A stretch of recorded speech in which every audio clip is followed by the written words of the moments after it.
So I guess the real fight has begun over the Alligator Alcatraz.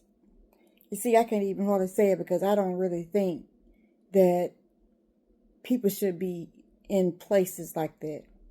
What I mean, in an area where they're surrounded by alligators, in an area where it's going to be hard for them to be evacuated during hurricane season, because we know Florida is prone to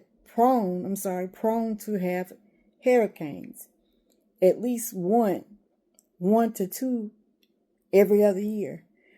So anyway, the fight is on one way or the other with federal Judge Kathleen Williams ordering the state of Florida to shut it down.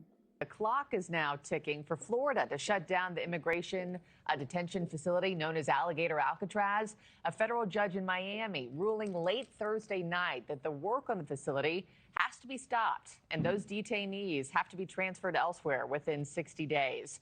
News Nation's Ryan Bass is in Florida with those details. I mean, Ryan, talk about a major setback for both the Trump administration and Governor DeSantis. Yeah, I mean, Marky, this is a major blow for both the president and Florida Governor Ron DeSantis. This really was President Trump's signature project, highlighting his immigration crackdown, especially in the Sunshine State. Now, Judge Kathleen Williams, she was an Obama appointee from 2011. She is the one that ruled that both the state and federal governments violated the National Environmental Policy Act, which requires a full environmental review before any major federal construction project can move forward. The ruling puts a stop to all construction. It orders fencing, lights, generators, all to come down. It blocks any new detainees from being brought in and requires those that are already there to be moved by October 20th. Now, we still don't know the exact number that are being held at Alligator Alcatraz, but we have an idea of where many could end up. Last week, Governor Ron DeSantis rolled out plans for a second state-run immigration detention center, which he's calling Deportation Depot, and it'll soon open at a state prison near Jacksonville. We're taking yet another step in supporting the important mission that President Trump was elected to implement in securing the border, enforcing immigration laws, and removing illegal aliens who are in our society now and sending them back to their home country.